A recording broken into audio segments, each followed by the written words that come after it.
Egypt, जिसे पुरातन सभ्यता की भूमि कहा जाता है, रहस्यों और अद्भुत कहानियों से भरा हुआ है।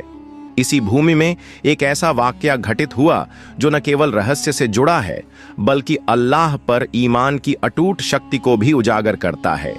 यह कहानी इजिप्ट के एक छोटे से गांव और वहां के एक नेक बूढ़े व्यक्ति की है, जिन्हें लोग शेख अब्दुल हलीम कहते थे। शेख अब्दुल हलीम उस छोटे गांव में रहते थे जो अल अजहर मस्जिद से ज्यादा दूर नहीं था। वे गांव के सबसे बुजुर्ग और सम्मानित व्यक्ति थे।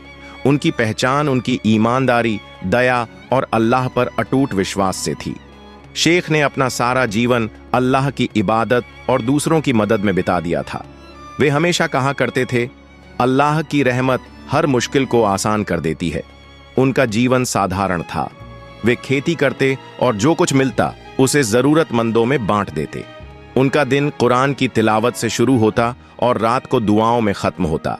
लोग उनकी सलाह लेने आते और उनकी दुआओं में बरकत मांगते। एक रात जब शेख गहरी नींद में थे, उन्होंने एक अजीब सपना देखा। सपने में उन्होंने एक उज्जवल नूर देखा जो उनकी तरफ बढ़ रहा था। उस नूर से एक आवाज आई, शेख अब्दुल हलीम, तुम्हारे ईमान का इम्तिहान लेने का समय आ गया है। पास के रेगिस्तान में एक खजाना छुपा है। उसे वहीं पाएगा जिसका ईमान मजबूत और नीयत साफ हो। सुबह उठते ही शेख ने इस सपने को अल्लाह का इशारा समझा। उन्होंने इसे गांव वालों को बताया, लेकिन ज्यादातर लोगों ने इसे मजाक समझा। कुछ ने तो उनका मजाक उड़ाते हुए कहा, बूढ़े शेख, अब क्या रेगिस्तान में खजाने की तलाश करोगे?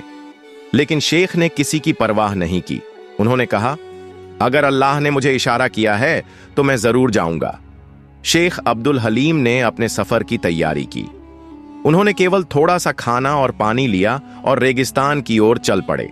गांव वाले उनके पीछे हंसते रहे, लेकिन शेख को अपनी मंजिल पर भरोसा था।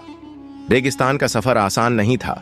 दिन के समय झुलसाने वाली गर्मी और रात में कड़ाके की ठंड ने शेख की परीक्षा ली। उन्होंने हर कठिनाई में अल्लाह का शुक्र अदा किया और अपने दिल को मजबूत रखा। हर दिन वे नमाज पढ़ते और दुआ करते कि अल्लाह उन्हें सही रास्ता दिखाए। रेगिस्तान में चलते हुए शेख का पानी खत्म हो गया। उन्हें तेज प्यास लगने लगी। चारों तरफ रेत ही रेत थी और पानी का कोई नामो निशान नहीं था। उस वक्त उनके मन में शैतानी ख्याल आने लगे, क्या सच में यह खजाना है या यह सब तुम्हारी कल्पना है? लेकिन शेख ने अपने दिल को संभाला और कुरान की आयतें पढ़ने लगे। अचानक उन्होंने एक छोटी सी छांव देखी। वहां पहुंचकर उन्होंने जमीन खोदी और उन्हें थोड़ा पानी मिला। उन्होंने अल्लाह का शुक्र अदा किया और अपनी यात्रा जारी रखी। यह उनके ईमान का पहला इम्तिहान था जिसमें उन्होंने कामयाबी पाई। कई दिनों बाद शेख को रेगिस्तान में एक व्यापारी मिला जो अपनी ऊंटनी के साथ सफर कर रहा था। व्यापारी ने शेख से पूछा, तुम इस उम्र में रेगिस्तान में क्या कर रहे हो? जब शेख ने उसे अपना सपना बताया तो व्यापारी ने हंसते हुए कहा, तुम्हारा खजाना यही है, ये ऊंटनी ले लो और घर वापस जाओ। शेख ने उसे मना कर दिया। उन्होंने कहा, मेरा खजाना अल्लाह के पास है और मैं उसे तभी छोड़ूंगा जब अल्लाह का इशारा होगा। व्यापारी यह सुनकर हैरान रह गया और आगे बढ़ गया। यह शेख का दूसरा इम्तिहान था जिसमें उन्होंने प्रलोभन को नकार दिया। आखिरकार एक दिन शेख ने एक अजीब जगह देखी। वहां की रेत बाकी रेगिस्तान से अलग थी। वह जगह चमक रही थी जैसे वहां कोई रहस्यमय चीज छुपी हो। शेख ने अपनी छड़ी से खुदाई शुरू की। कुछ ही देर में उन्हें एक पुराना लकड़ी का संदूक मिला। संदूक को खोलने पर शेख को उसमें कोई सोना चांदी नहीं मिला। इसके बजाय उन्होंने देखा कि उसमें एक कुरान रखी हुई थी। कुरान के साथ एक चिट्ठी भी थी जिस पर लिखा था, यह खजाना तुम्हारे ईमान का इनाम है।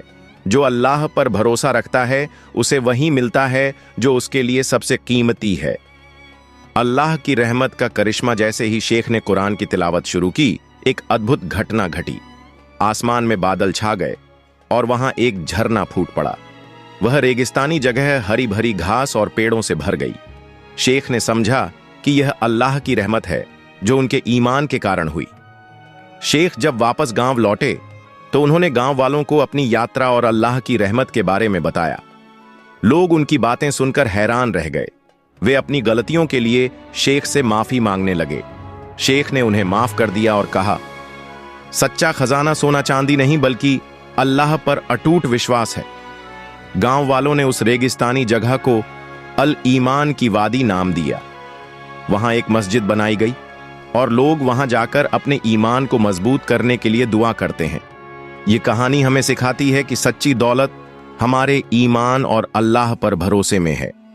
जब हम मुश्किल हालात में भी अपने ईमान को मजबूत रखते हैं तो अल्लाह हमें ऐसे इनाम देता है जो हमारी कल्पना से परे होते हैं।